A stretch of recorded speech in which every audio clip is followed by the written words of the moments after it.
तुम 18 साल के हो चुके हो एंड तुम्हें दिख रहा है हाँ भाई नहाते वक्त या फिर कंघी लगाते वक्त तुम्हारे भी थोड़े बहुत हेयर फॉल्स होना स्टार्ट हो चुके हैं। सो सबसे पहली बात चीज़, it is like a normal thing. इसे इतना खतरनाक तुम्हें लेना नहीं है कि ओ एम जी मेरे बाल जा रहे हैं, सारी की सारी चीज़ें। मोस्ट प्रोबेबली अगर तुम्हारे जेनेटिक्स में है कि हाँ तुम्हारे दादा या तुम्हारे पापा के बाल जा चुके हैं तो मे भी तब तुम्हें थोड़े अलग प्रिकॉशन लेने चाहिए। बट ये वाली वीडियो स्पेसिफिकली उन लोगों के लिए है जो अपने हेयर फॉल को स्टार्टिंग में ही प्रिवेंट कर सकते हैं। एंड अच्छी मतलब थोड़ा बहुत देखो यार, हेयर फॉल ना हर एक को होता है एंड उसे हेयर फॉल भी नहीं बोलते, उसे हेयर शेडिंग बोलते हैं। बेसिकली तुम्हारे हल्के हल्के बाल टूटना स्टार्ट होते हैं, बट इसका मतलब ये नहीं होता है कि वहाँ से वो फॉलिकल ही खत्म हो जा रहा है। ठीक है, समझ रहे हो मेरी बात?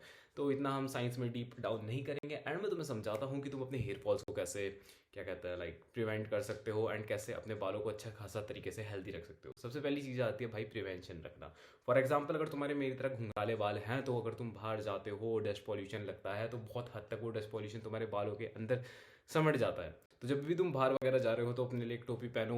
एंड तुम्हारे क्या बोलते हैं, अगर तुम्हारे पास कर्ली हेयर है तो मोस्ट प्रोबेबली तुम्हारी ड्राई स्कैल्प हो सकती है। ठीक है, क्योंकि मेरी तो है एंड मैंने देखा जितने भी लोग कर्ली बाल जिनके होते हैं उनकी मोस्टली होती है। गिना चुना एक दो बंदे होते हैं जिनके पास अच्छे जेनेटिक्स होते हैं कि उनकी स्कैल्प अच्छी खासी होती है जिसमें अच्छा खासा ऑयल का प्रोडक्शन होता है। बट किसी किसी को वो चीज़ नहीं मिलती है। तो या अगर तुम जब भी धूप वगैरह में जा रहे हो तो या तो अम्ब्रेला लेकर जाओ या फिर एक क्या बोलते हैं वो पहन कर जाओ, टोपी पहन कर जाओ। ये तुम्हें बहुत ज़्यादा हेल्प करेगा, तुम्हारी स्किन को भी क्या बोलते हैं धूप से बचाएगा एंड उसी के साथ तुम्हारे हेयर हेल्थ भी अच्छी तरीके से रखेगा। एंड या अगर तुम खुद ब खुद ये क्या बोलते हैं कैप वगैरह पहनना स्टार्ट करोगे तो मैं खुद ब खुद ये सारी की सारी चीज़ें नोटिस में आ जाएगी। अब हम सेकंड चीज़ के बारे में बात करते हैं जिससे तुम अपनी हेयर हेल्थ बहुत अच्छी खासी कर सकते हो, वो है massage. And to be very honest, massage मुझे लगता नहीं था एक टाइम पे कुछ ऐसे खतरनाक चीज़ होती होगी कि इससे एक्चुअली में तुम्हारे बाल अच्छे होते होंगे, बट एक्चुअली में मसाज से तुम्हारे बाल अच्छे होते हैं। एंड मसाज करना इज़ टू सिंपल। तुम्हें कोई यूट्यूब में ट्यूटोरियल देखने की ऐसे कुछ खास जरूरत नहीं है। बस तुम्हें क्या करना है, जो तुम्हारे हाथ है ये तुम्हारी टिप्स है, उंगलियाँ, ठीक है, ये तुम्हारी टिप्स है, इसे जस्ट तुम्हें यूं करना है, यूं अपने पूरे स्काल्फ के अंदर घुसा के कि हाँ हल्का हल्का टिप्स फील होनी चाहिए। अपने पूरे के पूरे ऐसे हेयर्स को ऐसे करना है एंड दैट्स इट। इतना ज़्यादा सिंपल है। तुम्हें क्या बोलते हैं, तुम मसाज कैसे कर सकते हो।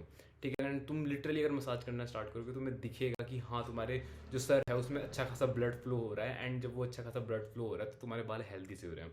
हम सेकंड चीज़ के बारे में बात कर लेते हैं, वो है स्टार्ट ऑयलिंग योर हेयर्स। ठीक है, अपने बालों में अच्छी तरीके से तेल वेल लगाना स्टार्ट करो, स्पेशली अगर तुम्हारे ड्राई स्कैल्प है तो। अब बहुत लोग बोलते हैं कि 30 दिन तक तेल मत लगाओ, देखो क्या क्या चीज़ें हो जाती हैं, सारी की सारी चीज़ें खुद ब खुद लाइक सिर प्रोड्यूस करने लग जाता है ऑयल। बट मेरे केस में ऐसा नहीं है, ये सारी की सारी चीज़ें मैंने ट्राई करके देखी है, उल्टा मेरे बाल और ज़्यादा ख़राब हो जाते हैं। बिकॉज शायद से मेरे ड्राई स्कैल्प है इसलिए मुझे थोड़ा रेगुलर बेसिस पे ऑयल लगाना ही पड़ता है। एंड मैं ट्राई करता हूँ हफ्ते में मैं 3 या फिर 2 बार तो ऑयल लगाता ही लगाता हूँ। एंड प्लस अपने हेयर की केयर करने के लिए तुम्हें शैम्पू और कंडीशनर करना चाहिए। बहुत लोग बोलते हैं कि शैम्पू नहीं करना चाहिए। अब किसी किसी के बालों पे वो चीज़ बैठ सकती है बट हर एक के बालों पे नहीं बैठ सकती। फॉर एग्जांपल अगर तुम्हारे में जैसे कर्ली बाल हैं तो इसमें बहुत ज़्यादा डस्ट एंड पॉल्यूशन आ जाता है। एंड जो डस्ट एंड पॉल्यूशन अच्छी तरीके से जो तुम्हारे स्कैल्प से निकलना होता है वो बहुत हद तक तुम्हें क्या बोलते हैं शैम्पू हेल्प करता है तुम्हारी उस डस्ट और पॉल्यूशन को निकालने की। मैं एक वीडियो बना दूंगा कि तुम्हें पर्टिकुलरली शैम्पू और कंडीशनर कैसे यूज़ करने चाहिए। एंड या अगर तुम ये कोई भी चीज़ यूज़ कर रहे हो, शैम्पू कंडीशनर, किसी ऐसी रैंडम कंपनी की यूज़ मत करना एंड तुम्हें लाइक किसी अच्छी कंपनी की यूज़ करनी चाहिए। तो मैं कभी वीडियो बना दूंगा कि how you should use particularly shampoo and conditioner. ठीक है, एंड हमारे पास फोर्थ चीज़ आ जाती है, बहुत ज़्यादा इंपॉर्टेंट है, वो है तुम्हारी डाइट और स्लीप। स्लीप लेते हो तो तुम भाई, स्लीप हर एक तुम्हारी लाइफ के हर एक फेज़ में हेल्प करती है, इसलिए मुझे ज़्यादा समझाने की जरूरत नहीं है। एंड अगर हम डाइट के बारे में बात करें तो अगर तुम हाई रिच प्रोटीन फूड खाओगे तो तुम्हारी ओवरऑल बॉडी ग्रो करेगी, तुम्हारा चेहरा खिला खिला दिखेगा, तुम्हारे जो चेहरा है उसमें कोलेजन का प्रोडक्शन अच्छा होगा एंड तुम्हारी जो स्कैल्प है और तुम्हारी हेयर हेल्थ है वो भी अच्छी रहेगी। तो या अपना प्रोटीन इंटेक भी धीरे धीरे करके ट्राई करो कि अच्छा करो। अगर तुम एक 50 kg के बंदे हो तो ट्राई करो एक दिन में 50 ग्राम प्रोटीन खाने की। है कि स्टे हाइड्रेटेड। एंड अब तुम्हें देखो भाई, इतनी सेंस तुम्हें भी होगी, अगर मैंने खाने पीने की बात कर दी है तो तुम्हें हाइड्रेटेड भी रहना चाहिए। एटलीस्ट ट्राई करो कम से कम एक दिन में 3 लीटर पानी तो पी ही लो।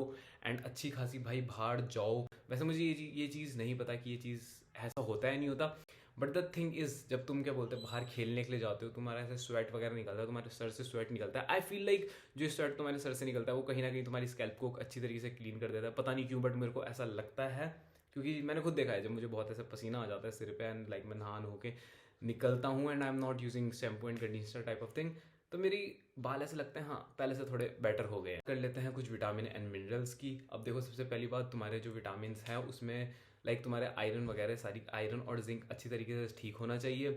एंड तुम एडिशनली अगर कोई सप्लीमेंट ऐड ऑन करना चाहते हो आई विल रिकमेंड कि तुम बायोटीन क्या बोलते हैं, खाना स्टार्ट कर दो, क्योंकि बायोटीन एक ऐसी चीज़ है जिसके कारण तुम्हारी हेयर हेल्थ अच्छी हो सकती है।